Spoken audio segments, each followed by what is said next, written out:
It's the 19th of May, and of course it's the anniversary of Anne's execution, and I'm at the Tower of London.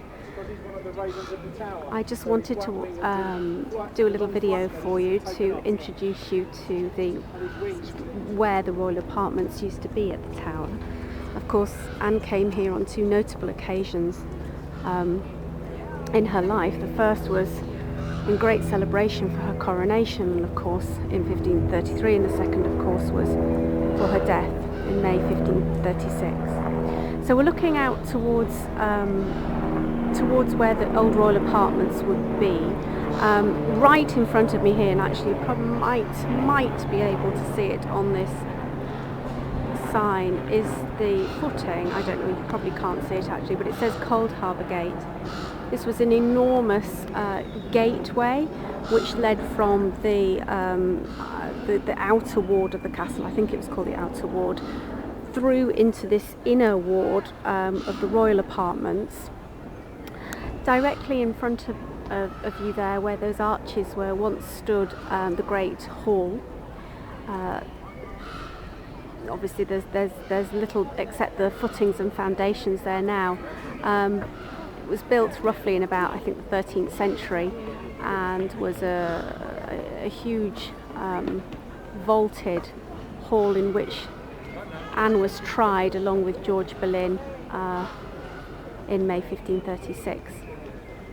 Directly across there, roughly where that tree is standing now, were the Queen's apartments. These were the apartments that Henry built for Anne, specifically for her coronation in 1533.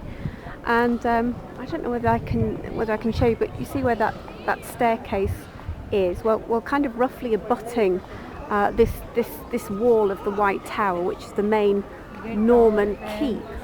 Which is iconic, and everybody knows when they think of the Tower of London, was the Jewel House. And in fact, Anne came here with Henry to inspect, I suspect, the building of the apartments and how they were progressing for the coronation in 1533. Well, she came with Henry, I think, towards the end of 1532, after they'd got back from Calais, and it was here that the French ambassador turned up, and Anne insisted that Henry reopened the Jewel House. He'd been busy showing her all his plate, riches, gold and jewels, and the French ambassador got a very privileged glimpse of some of Henry's treasures.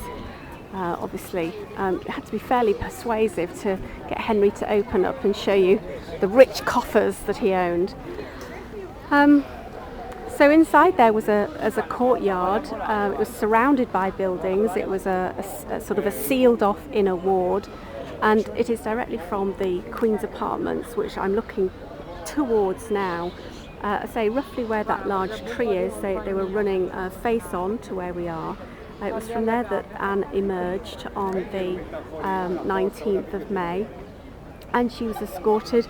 She would have walked towards us. In fact, I'm not quite sure whether she would have come directly out of the Queen's apartments via a staircase that seems to have existed at that time, or whether she would in fact have been led through the Great Hall and then out through the entrance of the Great Hall. So either way, she would have come through this Cold Harbour Gate, which was absolutely enormous Norman gateway. Obviously the floor levels appear to have changed. I suspect there wasn't this, I suspect there's a lot of people here today. It's extremely busy. Yes, I suspect it was perhaps the floor level was more raised. I'm not sure, but as you can see today, there's a steep bank which I'm not sure existed. I thought it was a fairly level footing through the Cold Harbour Gate. Anyway, Anne would have walked this way, accompanied by Sir William Kingston, her maids. We don't know who those four ladies were. Eric Ives says that they were actually the four ladies who were appointed to spy upon Anne when she was committed to the Tower. Other historians have said that Henry was more generous, and once she had been tried and found guilty, she was allowed some of the maids with whom she had close personal friendships and relationships with. There was obviously a quite significant guard also followed her, and she would have emerged somewhere around here into this courtyard. In front of me now is Waterloo Barracks. well, that specific building didn't exist in 1536, although there was a storehouse there, and the current building has been built upon its footprint. So actually the size of the courtyard you see here today is roughly, I'm assured, as it would have been in 1536. I've also been told that the scaffold, contrary to popular opinion, if I just swing round, you might be able to see in the distance the Beauchamp Tower, which is certainly where Robert Dudley was held prisoner, and probably one of the male prisoners are held with Anne Boleyn at least, possibly even Lord Rochford.